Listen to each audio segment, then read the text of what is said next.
Hello, and welcome to Sobercast, where we provide AA speaker meetings and workshops in podcast format. We're an ad-free podcast, and if you enjoy listening, please help us be self-supporting by visiting Sobercast.com, look for the donate link, and drop $1 or $2 into our virtual basket. We hope you enjoy the podcast. Have a great day.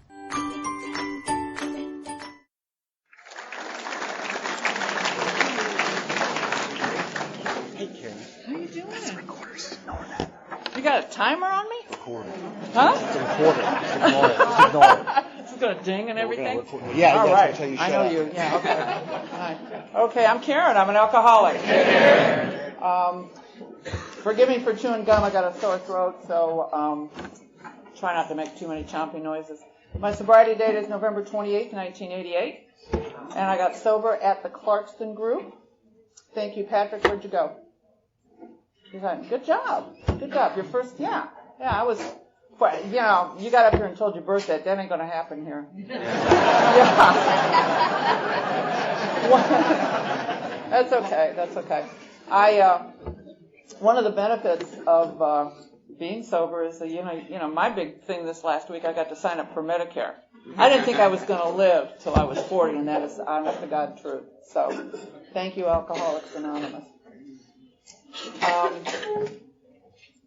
Cleve said to tell about all the drunk stuff, so I'll go ahead and do that. I didn't get sober till I was 39, so there's a lot of drunk stuff I could talk about. But I grew up in the Chicagoland area in the Midwest. Yeah, got a few people. Yeah, the Bears. Green Bay. Yeah. Grew up in I grew up in an alcoholic home. I mean, I guess so many of us do. My father was definitely an alcoholic, and he was a beer drinker, and he was not a daily drinker. He was a weekend kind of drinker, and I can remember beer cans lined up on the sink, you know, back when they used that church key thing. And as a little kid, there was a couple of drops in them. I drank it. I mean, I couldn't have been any more than 5 or 6 years old. What is that? But I found out after I got sober and had some conversations that all the people that died of various things in my family young, they drank. So, you know, my one grandfather died of a goiter, and turned out he really died of alcoholism. And my father's biological father evidently was killed in a barroom brawl, but we didn't talk about that when I was a kid. So I come from a long line of alcoholics, and I come by it honestly.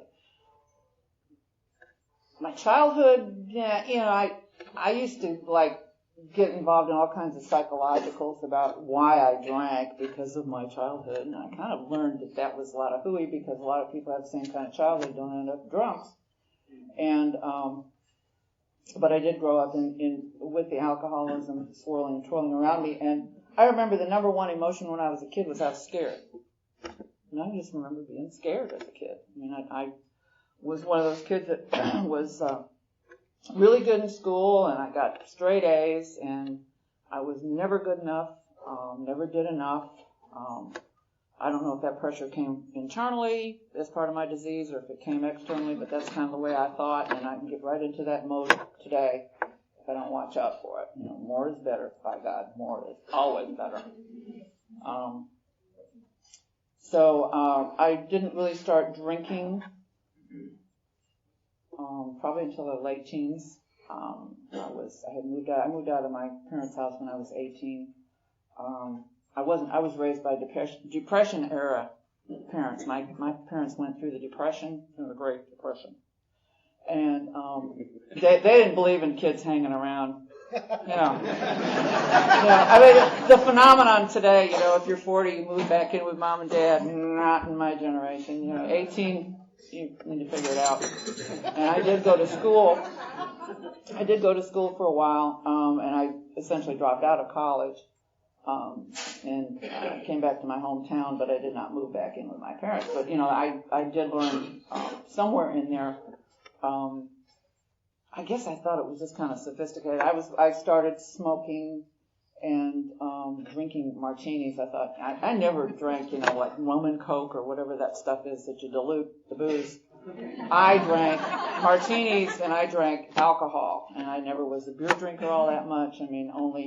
I just couldn't figure out beer drinkers because all you did was you had to go to the bathroom a lot, and what is the point?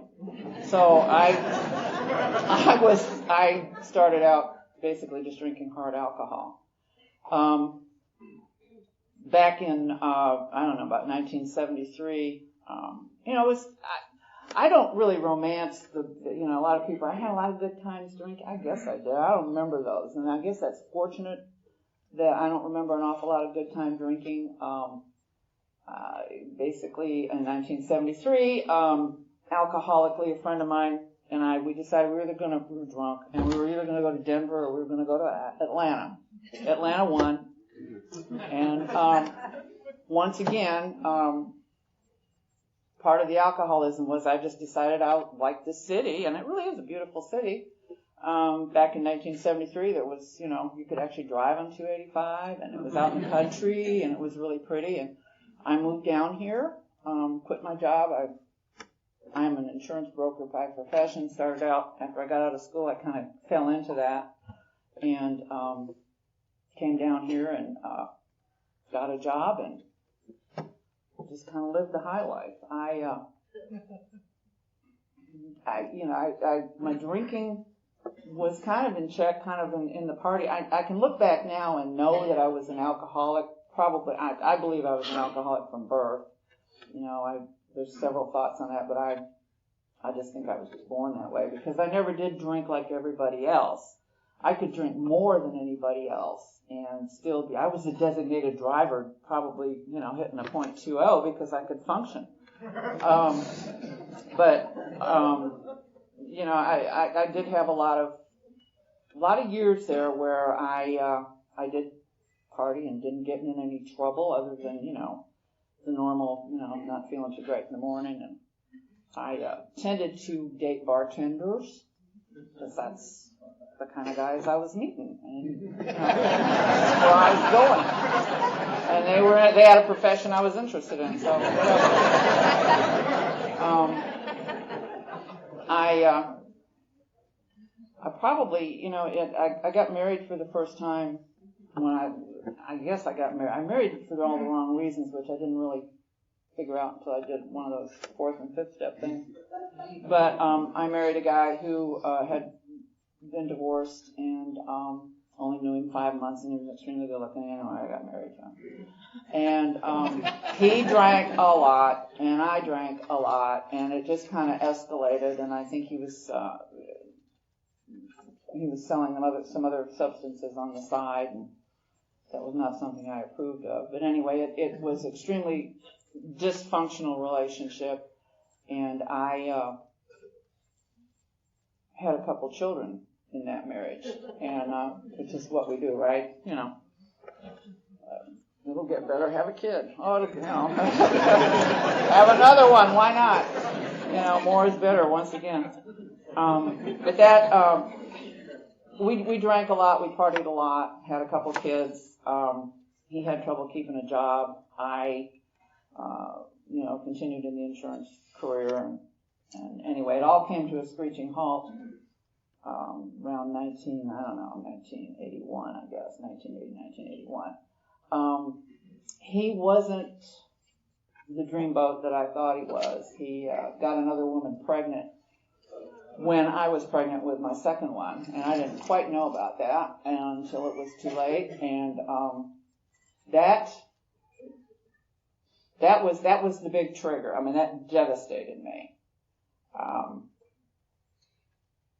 So we got divorced, and he chose to not pay child support. It's a real sob story, but I never got any support from him. But at that point, that was the trigger for the alcoholism to really take off and fly.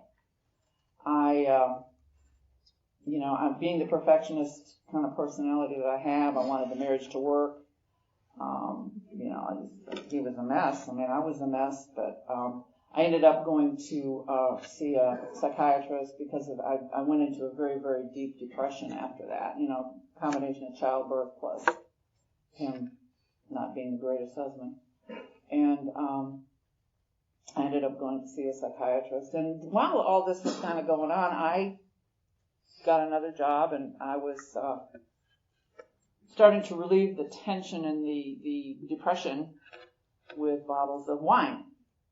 I had kind of like, I was a mom now, so, you can't go to bars, and, this is the way my brain worked. At that point in time, I did get back, somehow figured out how to get back to the bars, but I was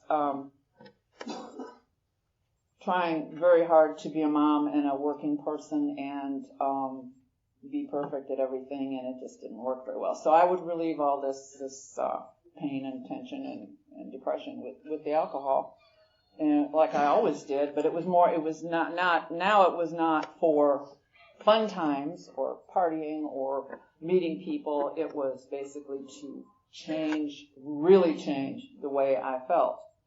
And so I started about a 7-year downward spiral of really serious alcoholic drinking.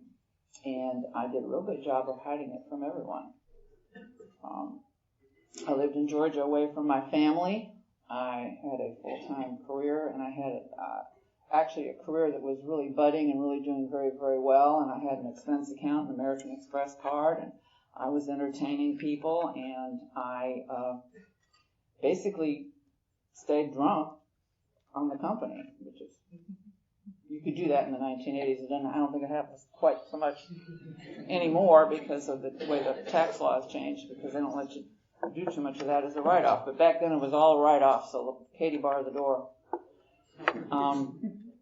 I found a daycare center, which became one of my biggest enablers, I think. It was a 24-hour daycare center, and I parked my kids there, and I didn't really have a deadline to go get them. So, you just kind of, at 1 or 2 in the morning, you go and pick up your poor kids, and at least they were in a safe place. That's all I can say. But I put up this kind of facade of being, a professional person, and I was drinking like a fish, and just really not doing very well at all. I would go home at night, and I don't know how I did it, but I would get up in the morning and take those kids to daycare, and then go to work and somehow put on makeup in the car.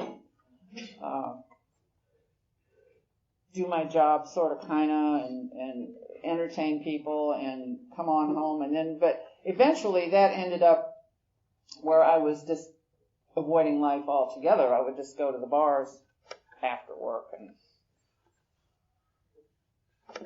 party and pick up those, as I said, pick up those poor kids about 1 or 2 in the morning. I have a flashback here about something that happened when I was 19. I was just like, okay, Cleve, this is something that happened on the night. Where's Cleveland? There he is. Okay. One of the things that happened when I was 19 years old, when I first started drinking, it should have been a clue. I had a blind date.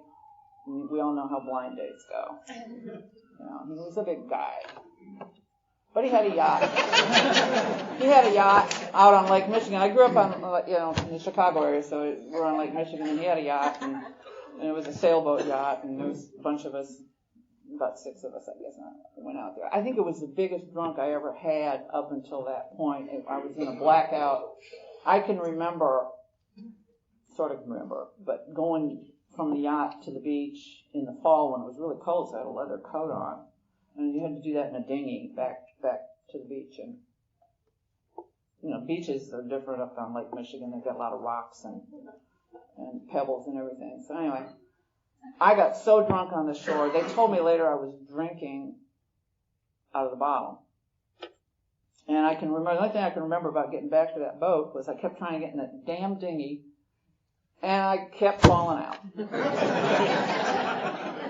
I kept stepping in it, and it would and it's like Lake Michigan in the fall, and I guess the water temperature is probably about 50. But somehow, and I don't even remember this, I went from the shoreline to the yacht, and I swam in a leather coat. And I guess they hauled me out of the water and everything, and then I just kind of was semi-passed out the rest of the night. But I didn't do that all the time. I mean, it was just one incident from that, like you should have known that the alcohol was not, but that was one of those, that was back when if I did something like that, it was like, okay, I'm not going to do that again. That was not good. Because if you swim in a blue leather coat, you will be blue. Blue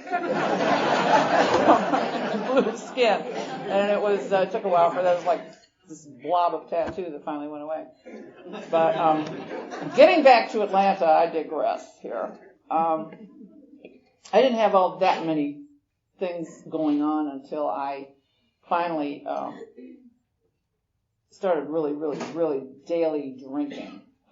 During that 6-year period after my husband skipped out on me and didn't pay any child support. And, you want to talk about going into a massive pity pot. Boy, that is a perfect situation. Perfect.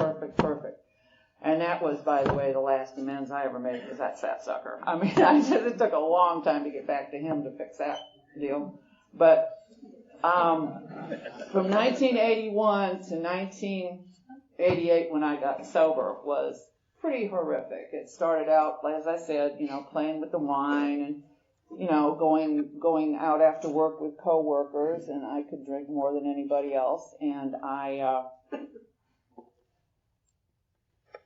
would go. We had a bar downstairs where I worked in Peachtree Center, and it was a place called O'Henry's, I think, down on the first floor, and that was kind of where we would go. I mean, you didn't have to drive; you just ride the elevator. And we spent a lot of hours there. And I remember, I'd ask the security guard to take me out. I'm a big girl, and I remember this one poor little lady that was our security guard had to take me back to she was supposed to be my protector. Oh my God. But, so I'm getting more and more depressed, and my career is actually I don't know how this happened too, because I'm getting worse and worse and worse with the drinking, and the career is going up, because I was like, stretching out. I don't know, we alcoholics are just, at least I know this one is, it's just incredible the amount of energy and focus that we can put together to keep us going, and to keep that addiction going. That addiction, I mean, it's just crafty the way it can keep, I mean, I could roll on 1 or 2 hours of sleep a night. I truly believe I never really slept for about 8 years, a real good night's sleep. But in 1983, I had been out drinking. My kids were at this 24-hour daycare center, and it was in Decatur, and I was drunk as a skunk. So it was about 1 o'clock in the morning, and for some reason, these people I would show up all the time drunk, and they'd give me my kids. It just blows me away today, but they did. And I come in what I thought was the driveway to the daycare center. Wasn't a driveway. I went over the curb, down the hill, crashed into the daycare center. In a 1983 Oldsmobile, which was the quintessential business car of its year. And I did what, I can vividly remember, I was drunk, and I can vividly remember, here's my car, the rear end of my car is sticking up towards the street, and it's down like this, and put it in reverse and drive out. What the hell? And so I'm gunning that car, and there are azaleas flying all over Church Street, and I'm like, 1 o'clock in the morning, and guess what? They got a little bit scared in the neighborhood with all that noise, and the next thing I know, there are blue lights coming from both directions on Church Street to come and visit with me. And I finally just put it in park and got out and went into the daycare center, and police showed up.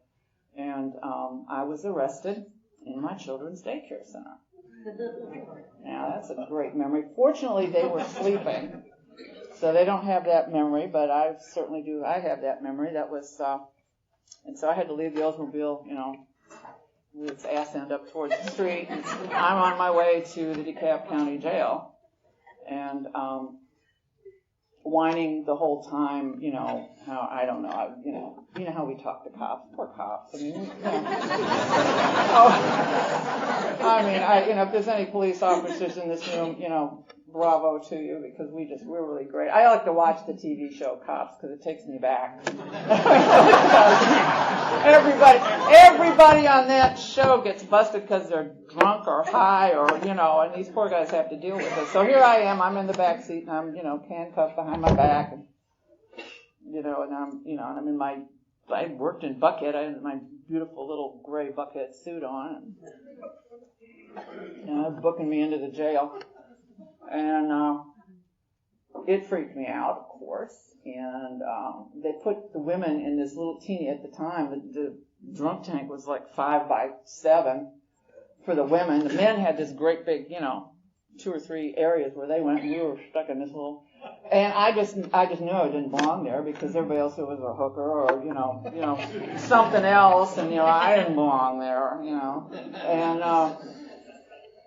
so it was finally my turn, they bond you out and you get to bond out. And so what do? I never bonded out of jail before, so like an idiot, I had been out drinking with my boss earlier in the evening. So I called my boss, and he actually came down and paid the fine, and it was like early in the morning. And as I walked out of the jail, one of the customers that I had was a limousine service, and my company had actually paid to have a limo pick me up at the jail with a sign. You know how they take, if you're like, they give you a sign like, Karen. My last name was Parr at the time, Karen Parr, and I was like, oh. They thought that was kind of cute. And I was so embarrassed, I just walked past this poor limo driver. I don't know, he could still be sitting there for all I know. And then, all the others. So anyway, I was this good girl that you don't get arrested if you're a working mom, and you just don't get arrested. It's kind of like a fluke, I guess, I thought it was. But it shattered me to the point, all the ensuing other, you have to go find the car, and then you have to get somebody coming, all that stuff you got to do. And this was before they changed the law in Georgia where you could just go plead a no-lo and pay a $250 fine, and it was like not a big deal like it is now. But it devastated me emotionally because it was not something wrong. It was kind of like where I there's something wrong, you don't get busted. Normal people don't get arrested and get bailed out and, have all this stuff. So I went to a friend of mine who was in Al-Anon, and go to an Al-Anon, why not? And she suggested that I go to AA if I thought that maybe I had a problem with alcohol. So I ended up, I think, going to the Memorial Drive beginners meeting, and I went to my first AA meeting, and did not connect at all. I truly did not want to be an alcoholic. I just didn't want to. Even though my alcoholism had taken me down pretty far at that point in time, I wasn't ready. So I went in there, and I can distinctly remember, how y'all, and I do it now too. Don't drink, come to meetings, come back tomorrow. I was a clerk, come back tomorrow, don't drink, And my brain said, and I didn't say anything out loud, which I should have, of course, because then somebody could have helped me, but I wasn't going to ask for help. Well, my brain said, God damn, if I, could not drink and come back tomorrow, I wouldn't be here sitting here anyway. I mean, if I could do that, I wouldn't be at this AA meeting. You people don't get it. And that was kind of my pattern. My pattern for drinking was like I would get in trouble with something. And sometimes it was the police, sometimes it was the work, but I would get in trouble and I'd have this kind of little mini epiphany that there's something wrong with you, and it's got something to do with alcohol, so I trotted on back to AA and maybe pick up a white chip, maybe not, but I wouldn't stay. I was looking for how I was not like anybody in Alcoholics Anonymous. I just did not, it was just, for some reason, it was a dirty word to me at the time. And as I know now, I just wasn't ready. I wasn't beat up enough yet. So I did that for, I don't know, 2 or 3 years, and then second DUI comes around. I was out, and I remember this one was like, cop looked at me like, are you stupid or what? I stopped at a stoplight, and it was 2 o'clock in the morning, and it just didn't turn green fast enough for me. So I turned left on a red light, and he got me. I wasn't, didn't do anything spectacular that time. I just did something stupid. And the cop kind of stupid, but, now I got arrested for DUI. Damn. You probably want to go home. And so off we go to jail again. This time I knew how to do it. I didn't have to call my boss. I whipped out my American Express, called the bail bondsman. And it was like I was an expert in getting out of jail at this point in time. Once again, I just, more and more depression, more and more drinking every day. I drank every day for about a 6-year period. I didn't drink in the morning so much as I had to have a drink at noon. I would always go out on a business lunch at noon and make sure that there was alcohol being served. I always drank at night. By this time, the partying, the going to bars and everything had totally ended. I was imploding. I just wanted to go home and drink behind closed doors. And that's basically what I did at night. And through all this period, I'm still trotting over to, I went to the old Clarkston group when they were in Scottsdale. I think I went there 2 or 3 times, and I would find different places. I didn't want to be in my own neighborhood because I don't want my neighbors to know. What an idiot. I would take every now and then I would take I would do a Medlock Park run with wine bottles, and I would have them in this big trash bag. I couldn't leave them out for the garbage man because the garbage man would know I drank. So I would haul them over to Medlock Park and dump them in it was just so nuts. But I did reach a point where it got pretty horrific. I don't want to say I was living kind of like the hoarders people that you see on TV, but at my house was really in bad shape. Because I just quit. Nobody came over. I was imploding. I could not function on any level. And I kept doing that for years. I mean, I don't know how I kept my job other than, I think I don't know if he felt sorry for me. I had 2 kids, whatever, but I wasn't even doing my job. I did, we all do the same thing. I mean, I would go to different liquor stores or go to Kroger. I was a wine drinker, so you can go to Kroger's and get that, go to Kroger's and play. Because, you can't go to the same place every night because they get, I ended up with all that, the paranoia, the fear, just spiraling downward. I came up with a brilliant idea, even though I was making good money through all of this, that, it had to be the insurance business that was making me drunk. So I owned part of the company at that point in time, and I opted to sell my piece, and because I was going to get out of the insurance business, and therefore I could quit drinking. And, it makes perfect sense, right? So I got out in 1988, and went home and didn't have a job and had a whole pile of money, and guess what? I didn't quit drinking. I drank 24 hours a day, and it didn't last very long because I was in pretty bad shape to begin with. So I crashed, and what got me into these rooms was not all that stuff that I went through. It wasn't the divorce, it wasn't the crappy husband, it wasn't the DUIs, it was the fact that I had nothing left, and I can remember it, and I hope I never forget this, drinking and drinking and drinking and drinking and not being able to get drunk. I couldn't kill the fear, I couldn't kill the shame, I drank for years towards the end to check out, and damn, I couldn't check out. And it was awful, and I hope I never forget that. So, it was to the point of, okay, you either got to kill yourself, which is inconvenient when you got 2 kids and you don't want, I got dogs, I got kids, I can't do that, I can't kill myself. So I go back to AA. This time it's different. And I remember I went over to the Clarkston group on Lewis Road, and they had a 10 o'clock meeting, and if you know the Clarkston group, they got 10 and 2 and, 6 and 8 and whatever. So I went to the 10 o'clock meeting, and I was going to go in and pick up a white chip and say something, but obviously I was not crazy enough at that point in time, and I just couldn't do it. So I got in my car, and I went out, and I knew if I went home, I would drink. So I hiked it on out to Stone Mountain Park and just kind of drove around for 3 or 4 hours. I don't remember too much what I did. I don't know why I did that, other than it had to be God keeping me from going home because I would have drank. But I went out to Stone Mountain Park, and I went back to the 2 o'clock meeting.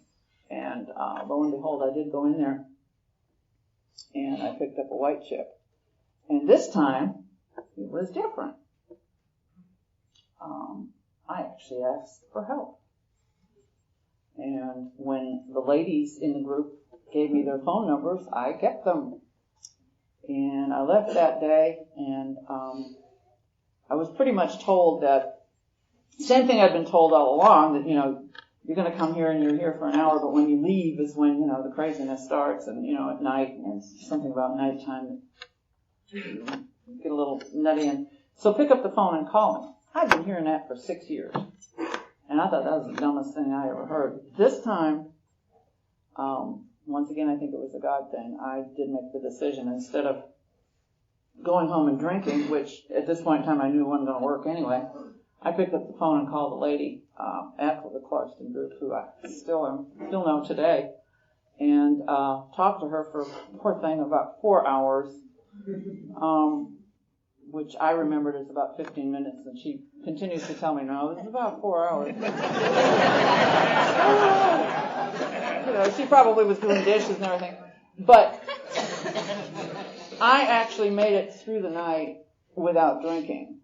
And that had not happened in 6 years, except for the time, when you're in jail someday. If you don't have a connection in jail, I wasn't there long enough. But first time in 6 years that I had gone 24 hours without drinking. And I went back the next day, and I had this peace that I knew it was going to be okay. I didn't know what was wrong with me yet. I knew I was an alcoholic, and it wasn't okay to be an alcoholic yet. But I just had this kind of I call it kind of like my mini step 2. I mean, I had hope. I knew that AA could help me out.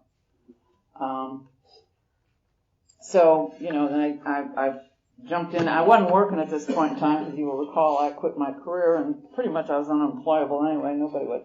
I lived in I remember it was a salmon-colored sweatsuit, because it was about all I could muster up the strength to put on. I know it was I was about 5'10", I weighed about 116 pounds. I was in really bad shape, and I didn't realize it.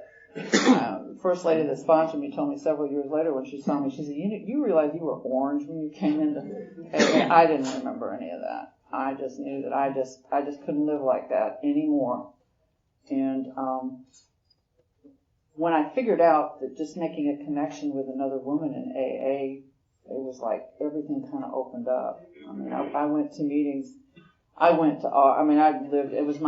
go to a treatment center, but I went to Clarkston all day, every day, off and on, in and out of that place for probably about a year. I mean, I must have gone to 1,500 meetings in the first year. I mean, I just couldn't do anything.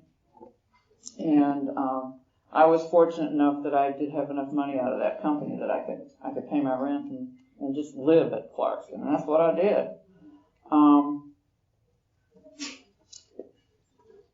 Part of my story, I mean, that's what happened to, I won't say what it was like, what happened, okay, well, I know what it was like. I mean, I drank for 39 years, you just got a little bit of it. And I got sober because it just didn't work. I couldn't get drunk. And then 3 weeks after I got into Clarkston, and I was still barely, I had to get a sponsor right away, and I was so messed up, and I couldn't, my brain was sparking so bad, I had to make a list of things to do. She had me like stupid stuff. Brush your teeth, comb your hair, feed the bird, that kind of stuff. Because given all of that in my brain at one time, I couldn't make a decision what to do. It freaked me out, so I had to do that. But at 3 weeks sober, my kids were in a private school, and I had left an AA meeting, and I went over to pick them up.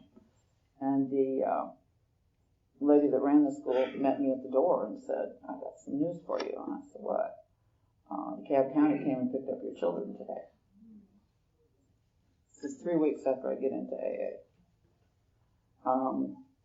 And of course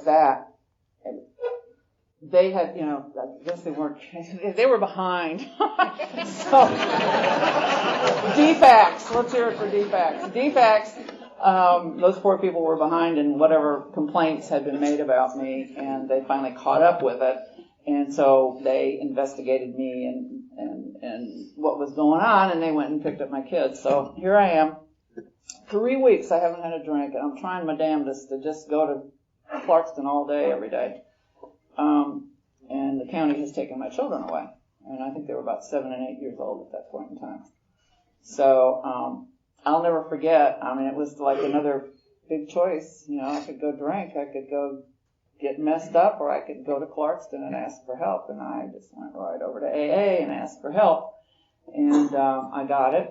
I got all kinds of folks helping me out, recommending a lawyer. And I'll never forget, one of the best pieces of information I got at that time was, if God wants you to have your children back, you'll get them back.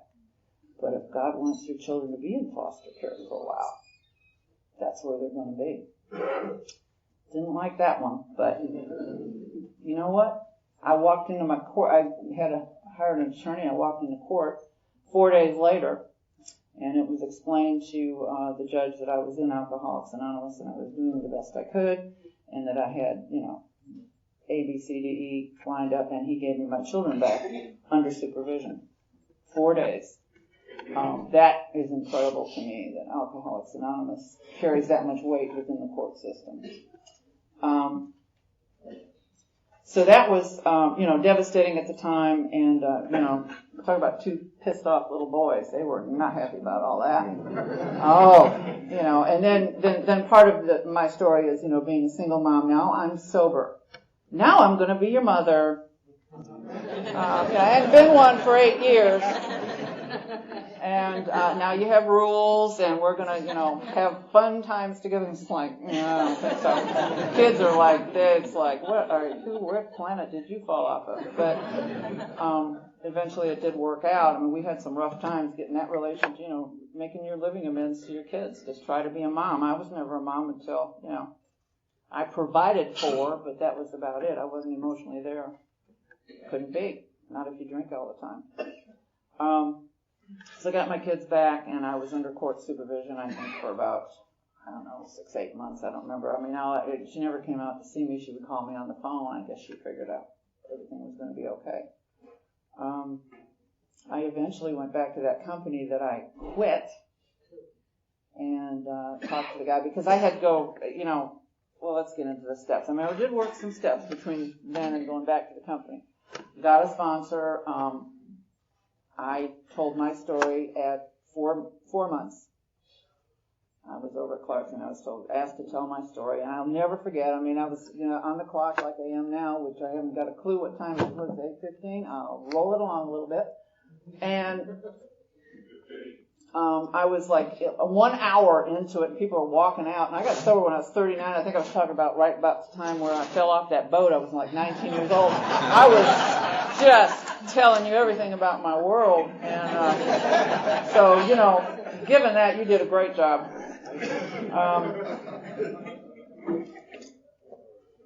So working the steps. I remember specifically doing it out of the big book. That's the way I sponsor people today. I mean, step 3, we went somewhere. We went out Stone Mountain, sponsor and I, and said the prayer and the whole 9 yards, just like it says in the book, and then dove right into step 4. And of course, my first step 4 was big yada yada yada about my childhood and all this other stuff that you have to get out.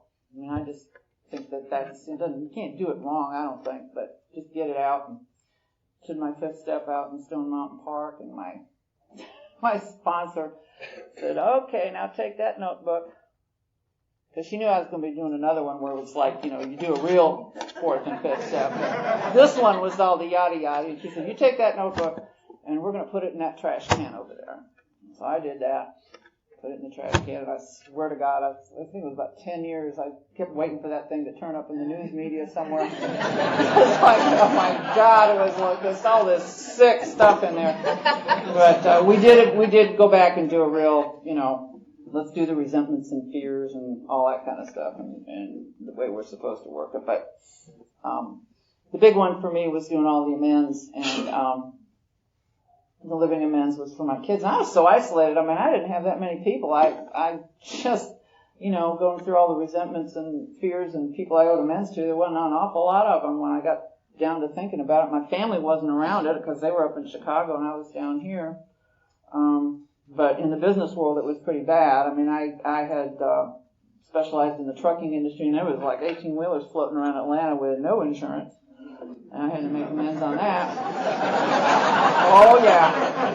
And I had to go to my old boss, and, and anyway, the upshot of that was he offered me a job back to run an office in Hilton Head. So 1 year sober, I got my life together, and I'm on my way to Hilton Head with 2 kids to run an office, and that lasted a couple of years. I got hooked up down there, AA, like I was totally entrenched in Alcoholics Anonymous up here, and I go down there and they do it a little bit different, and it was kind of weird. They had like a resentment chip you could get and things like that. They did. It was great. It was great. They'd holler, you want to, anybody got a resentment? Come on up here and get this chip, and then when you want to get rid of your resentment, you give it back to the group. So that was kind of different. I thought it was kind of cool. I lived down there a couple of years and then came back here, and went back to the Clarkston group when I moved back. I had a period of about 5 months. My kids were doing well. I had very athletic kids, and we were involved in the DeKalb County traveling team for baseball. I got really sick with that. I totally focused on that and traveled, and I didn't go to an AA meeting for about 5 months. And I got about 3 years sober. And as I look upon that, that was just God keeping me from drinking, because by the time that 5 months was over, I was on such a dry drunk. I was mad. I didn't like anybody. I was scared. I wasn't drinking. I wasn't going to drink, but I was batshit crazy. And I did go back to Clarkston, and I'm glad that, if you don't drink, you can quickly get back on track in this program if you just get back into working on the steps. The good stuff about AA is everything that I lost to my drinking, I pretty much got back when I got into AA. That cruddy husband that I split up with, I did make amends to him about, my son wanted to find him. He was having some issues. And I thought, okay, we'll find him in Idaho or something. And, yeah, he was in Idaho. Yeah, part of his story was he wanted to be a cowboy, and he wanted me to go with him. So be a cowboy, have a life. But, I actually talked to that man over the phone. I didn't think I ever would forgive him for what he did, for getting another woman pregnant, and I'm having his kid, and and it just came out. I just said, I apologize. My part in all of that was I married somebody I really didn't know. And we had a good time. I'm not crying. He's crying over the phone, and we just let it. I let it go. I don't have any relationship with him now, but it's one of those things when you make amends. You can walk into the same room. If you can walk in the room with somebody and you got this, I don't want to see that, man. It's time to start looking at that for me. So we got that behind us. But I met a man when I was 7 years sober in Alcoholics Anonymous, and it's a short story of that. It was we've been married 16 years now, and we've been together 18 years. And he's got about 23 years in the program. We went and climbed up Stone Mountain and got married. We had a son. We always liked the sunrise service that they had, so we decided to get married because alcoholics just do crazy stuff. Anyway, so we climbed Stone Mountain at sunrise. And we asked a few people from the Tucker group to come. And the Tucker group, is not, not a lot of young folks at the Tucker group. And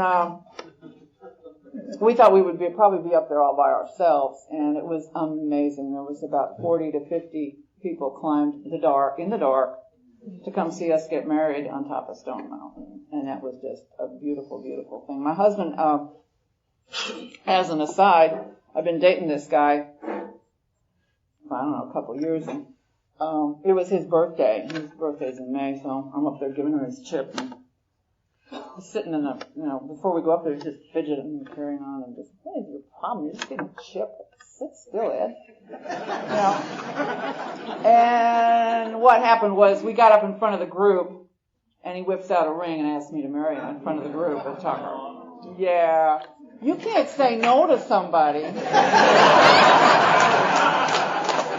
knew what he was doing. Oh, here's this diamond ring, and, no, I don't want to marry you. Nah. So, anyway, so that was one of the nice things that came out of AA. I lost my house when I was drinking. I've had several houses since then. My husband and I have purchased houses and rehabbed them and fixed up some nice places. And it's kind of like that karma thing where the house that I left drinking, my drunk house, was, totally, I don't know, they should have bulldozed it, but they didn't. I've bought some of those kind of properties and fixed them. That's just kind of part of sobriety for me. Got my career back. I'm going to be retiring from the insurance business probably in a couple of years. And over the last year, I've had 2 or 3 jobs in sobriety, but over the last year, my boss came to me and asked me to manage the entire department, which I thought was, God, I'm getting ready to get out of this stuff. I don't want to manage anybody. And I got to thinking, well, maybe I can make a difference, and I decided I would do that. And I can tell you what I find, I hadn't been in management or managing people for several years. And getting back into that in sobriety, I find that the way I treat people, and it's what you people taught me. And I can't find, our sayings, coming out. Just do it for today. And I got a couple of people that work for me that are in recovery. Yeah, Karen, we know. So, I was in that rehab center. We know what you're talking about. But the point is that sobriety is such a gift from God. I came to AA. My childhood was, we had no religion in my house. My parents were atheists. So I came to AA, and you guys tell me about God, and I'm like, oh, God, no. But the good part of that was I came in with a clean slate. I didn't have to unlearn anything. I didn't come in with any predetermined ideas of what God was or a higher power was. And today I have a very profound belief that He has taken care of me and He's taken care of all of us. I guess I'm almost done. Service work, sponsorship. I mean, I could talk for hours. I have, anytime anybody asks me to do something in AA, I will say yes. Unless there's can't recall ever saying no.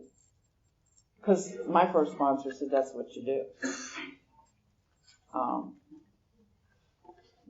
Service work keeps me sober.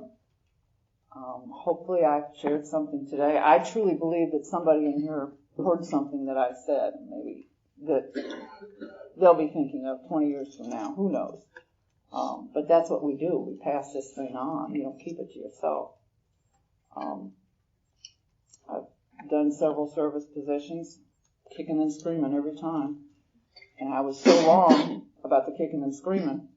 Every one of those service positions has turned out to be such a blessing in my life. I meet so many of you people. Just like showing up tonight. I didn't even ask. I mean, I thought I was come over and talk 10, 15 people. Because I didn't ask. Goes back to the getting sober. Ask. Oh my God, look at here. So I'm not scared anymore. I was that scared little kid.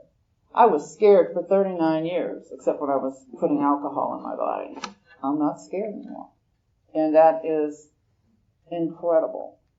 Because that's what my alcoholism is. It's an irrational fear that just gnaws away at me. So I just thank God for that and you people for that. And I think I need to shut up and close it down. Thank you.